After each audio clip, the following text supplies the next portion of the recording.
Hello everyone, welcome to science explored. हमने कुछ दिनों पहले बी सेल, जिसे बी लिम्फोसाइट भी कहते हैं, और टी लिम्फोसाइट के बारे में पूरी जानकारी ली थी।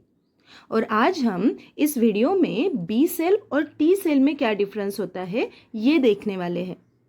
वैसे तो हमने आज तक इम्यूनोलॉजी से रिलेटेड बहुत से टॉपिक्स डिस्कस किए हैं, जैसे कि types of vaccine, difference between antigen antibody, lymphatic system, immune system etcetera. और इन सारे वीडियोस की अलग से प्लेलिस्ट भी है जो आपको इस चैनल पे मिल जाएगी।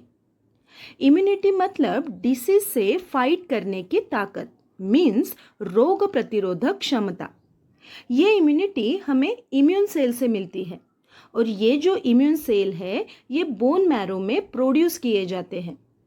बोन के अंदर जो सॉफ्ट स्पॉन्जी टिश्यू है उसे बोन मैरो कहा जाता है, और इस बोन मैरो के अंदर ब्लड स्टेम सेल होते हैं। ब्लड स्टेम सेल मतलब ऐसे सेल जो ब्लड सेल को बना सकते हैं। ठीक है, तो जो ब्लड स्टेम सेल है, मतलब यहाँ पे मैंने जो लिखा है ब्लड स्टेम सेल, इसे ही कहा जाता है हीमेटोपोइटिक सेल। तो मैंने क्या कहा, जो बोन मैरो है, इस बोन मैरो के अंदर हीमेटोपोइटिक स्टेम सेल होते हैं जो ब्लड सेल को बनाते हैं। ब्लड सेल ये 3 प्रकार के होते हैं।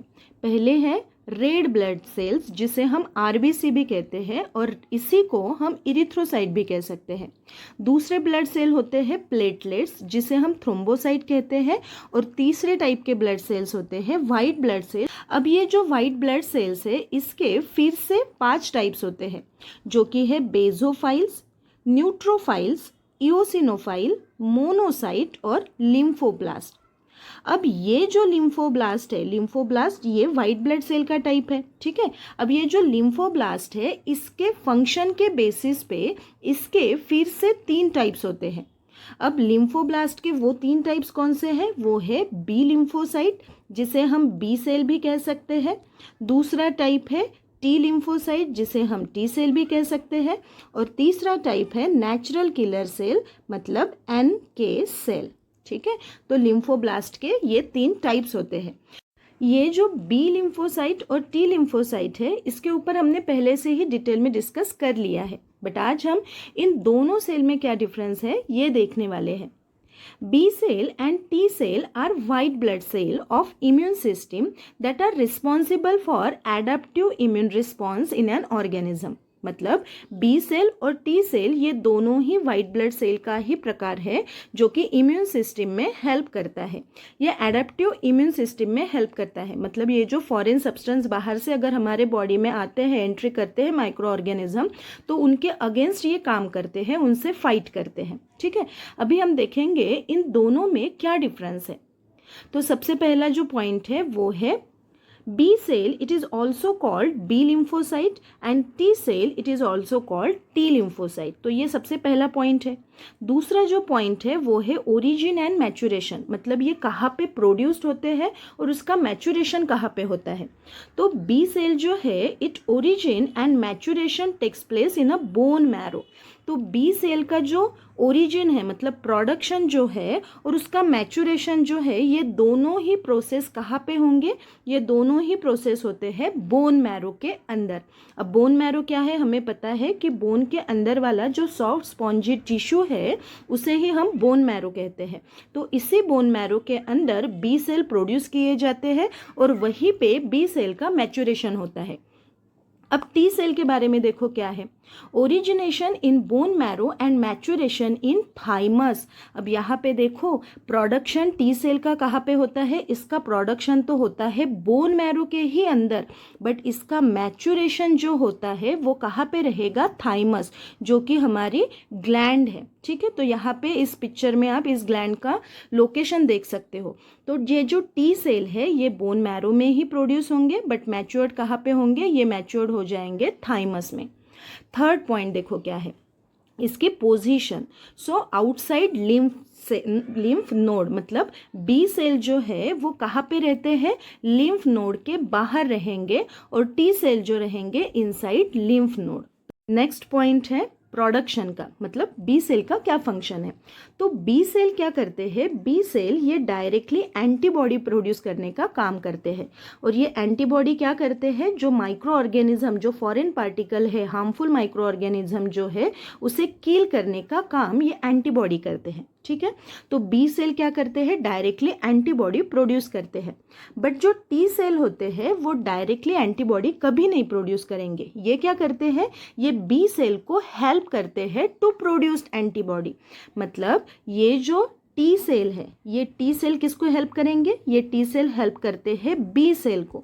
बी सेल को किसके लिए, ताकि वो एंटीबॉडी प्रोड्यूस कर पाए। ठीक है, नेक्स्ट पॉइंट है सरफेस एंटीबॉडी। मतलब ये जो बी सेल्स होते हैं, मतलब जो बी लिम्फोसाइट है, इस बी लिम्फोसाइट के सरफेस के ऊपर क्या प्रेजेंट है, एंटीबॉडी प्रेजेंट है। जैसे कि आप इस डायग्राम में देख सकते हो, ये है बी लिम्फोसाइट। अब बी लिम्फोसाइट के सरफेस के ऊपर देखो, यहाँ पे वाई शेप के एंटीबॉडीज आप देख सकते हो, तो ये एंटीबॉडीज है। अब ये एंटीबॉडीज क्या करते हैं, मान लो ये एक बैक्टीरिया है, तो इस बैक्टीरिया के ऊपर एंटीजन्स है, तो इस एंटीजन के साथ, मान लो ये एक एंटीजन है, इस एंटीजन के साथ ये एंटीबॉडी ऐसे क्या बनाते हैं, रिएक्शन कर देते हैं। ठीक है, तो एंटीजन एंटीबॉडी रिएक्शन हो जाएगी और यहाँ पे ये जो बैक्टीरिया है वो मर जाएगा, किल हो जाएगा। सेकेंड डायग्राम में भी आप वही देख रहे हो, लिम्फोसाइट मतलब ये बी लिम्फोसाइट है, उसके सरफेस पे एंटीबॉडीज़ है और फॉरेन पार्टिकल जो आया है उसके एंटीजन के साथ एंटीबॉडी ने रिएक्शन कर दी और उस बैक्टीरिया को किल कर दिया। ठीक है, तो बी सेल के सरफेस के ऊपर एंटीबॉडीज़ ये प्रेजेंट रहते हैं। बट वही टी सेल जो है, टी सेल के सरफेस के ऊपर कोई एंटीबॉडी नहीं रहेंगे। क्यों, क्योंकि टी सेल ये एंटीबॉडी नहीं प्रोड्यूस कर सकते हैं, वो सिर्फ बी सेल को हेल्प करेंगे। नेक्स्ट पॉइंट है इम्यून सिस्टम का। अब बी सेल क्या करते हैं, बी सेल ये डायरेक्टली एंटीबॉडी को प्रोड्यूस करते हैं। सो इस वजह से ये कौन सी इम्यूनिटी प्रोवाइड करती है, तो इट फॉर्म ह्यूमरल और antibody mediated immune system, that means AMIS। ये पॉइंट बहुत इंपॉर्टेंट है। B cell directly antibody produce करते हैं और डायरेक्ट जो फॉरेन पार्टिकल आया है उसे किल करते हैं। तो इस इम्यूनिटी को हम क्या कहते हैं, ह्यूमरल इम्यूनिटी या फिर एंटीबॉडी मीडिएटेड इम्यून सिस्टम। मतलब एंटीबॉडी ने जो इम्यून सिस्टम प्रोवाइड की है उसे ही हम एंटीबॉडी मीडिएटेड इम्यून सिस्टम कहते हैं। सो बी सेल फॉर्म्स ह्यूमरल और एंटीबॉडी मीडिएटेड इम्यून सिस्टम, जिसे AMIS भी कहा जाता है। ठीक है, टी सेल के बारे में देखो क्या पॉइंट है। T cell forms cell mediated immune system, that means CMIS। Cell mediated immune system मतलब क्या है, T सेल ये B सेल को हेल्प करते हैं। ठीक है, तो T सेल ने किसको हेल्प किया, सेल को हेल्प किया, दूसरे सेल को हेल्प किया ताकि वो एंटीबॉडी बना सकते हैं। सो इस वजह से ऐसे इम्यून सिस्टम को हम क्या कहते हैं, cell mediated immune system. Next point देखो क्या है, एंटीबॉडी जो है वो कौन प्रोड्यूस किया है, बी सेल ने। So B cell secrets antibody and T cell secret lymphokines. अब लिम्फोकाइंस मतलब ये एक प्रोटीन का ग्रुप है जो टी सेल से प्रोड्यूस किया जाता है, जो इन्फेक्शन होने के बाद इम्यून सेल को इन्फेक्शन से फाइट करने के लिए एक्टिव करता है। सो बी सेल प्रोड्यूस या फिर B cell secret antibody and T cell secret लिम्फोकाइंस।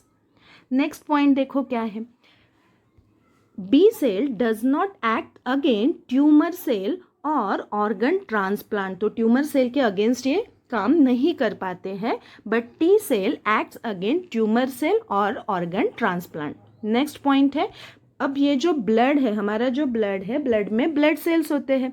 तो बी सेल और टी सेल ये वाइट ब्लड सेल का ही टाइप है, तो इनका परसेंटेज क्या होता है ब्लड में, तो बी सेल का परसेंटेज है 20% of blood lymphocytes are B cell. कितना है, 20% है। और टी सेल कितना परसेंट रहेगा, 80% रहेगा। नेक्स्ट है लाइफ स्पैन का पॉइंट। बी सेल की जो लाइफ स्पैन है वो शॉर्ट है और टी सेल जो है वो लॉन्ग लाइफ स्पैन वाले सेल्स होते हैं। नेक्स्ट डिफरेंस का पॉइंट है इनके टाइप्स। तो बी सेल का एक ही टाइप होता है जिसे हम कहते हैं plasma cell. But T cell के फंक्शन के बेसिस पे इसके अलग अलग टाइप्स होते हैं, जैसे कि हेल्पर टी सेल। अब हेल्पर टी सेल मतलब ऐसे सेल जो बी सेल को हेल्प करते हैं फॉर प्रोडक्शन ऑफ एंटीबॉडी, तो ऐसे सेल को हम हेल्पर टी सेल कहेंगे। दूसरे है killer T cell. Killer T cell मतलब डायरेक्टली माइक्रो ऑर्गेनिज्म को किल करने वाले। और तीसरे जो है वो है सप्रेसर टी सेल। अब सप्रेसर टी सेल का फंक्शन क्या होता है? देखो, जब भी फॉरेन पार्टिकल हमारे बॉडी के अंदर एंट्री करता है, हमारी बॉडी उसके अगेंस्ट इम्यून सेल को प्रोड्यूस करना स्टार्ट कर देती है, ठीक है। अब वो माइक्रो ऑर्गेनिज्म किल हो जाएंगे। अब उस टाइम वो माइक्रो ऑर्गेनिज्म किल होने के बाद भी हमारे इम्यून सेल ये एक्टिव ही रहते हैं, और फिर क्या हो सकता है, वो एक्टिव सेल हमारे नॉर्मल सेल को भी किल कर सकते हैं। तो ऐसे ना हो इसके लिए कुछ टी सेल्स होते हैं जो उन एक्टिव सेल्स को सप्रेस कर देते हैं, उनको बताते हैं कि माइक्रो ऑर्गेनिज्म अभी किल हो चुके हैं, तो अभी आपका जो एक्टिव फॉर्म है उसे सप्रेस कर दो, ठीक है। तो ऐसे टाइप के सेल को हम सप्रेसर टी सेल कहते हैं, ठीक है। तो ये इसका लास्ट डिफरेंस का पॉइंट हुआ। इसके बाद अभी हम देखेंगे टी सेल और बी सेल में सिमिलरिटी क्या होती है। अब तक तो हमने देखा कि इन दोनों में डिफरेंस क्या है, बट अभी हम देखेंगे इनमें सिमिलरिटी क्या है। So both B cell and T cell originate within the bone marrow. हमें पता है कि ये दोनों ही बोन मैरो के अंदर ही प्रोड्यूस होते हैं, बट जो टी सेल होते हैं वो मैच्योर्ड कहाँ पे होते हैं? थाइमस में। बट सिमिलरिटी का पॉइंट अगर देखते हैं तो इन दोनों की सिमिलरिटी क्या है कि ये दोनों ही बोन मैरो के अंदर प्रोड्यूस होते हैं। These cells are involved in adaptive immunity. ये दोनों ही एडेप्टिव इम्यूनिटी का पार्ट है। They are a type of lymphocyte. ये दोनों ही WBC दैट मीन्स लिम्फोसाइट का ही टाइप है।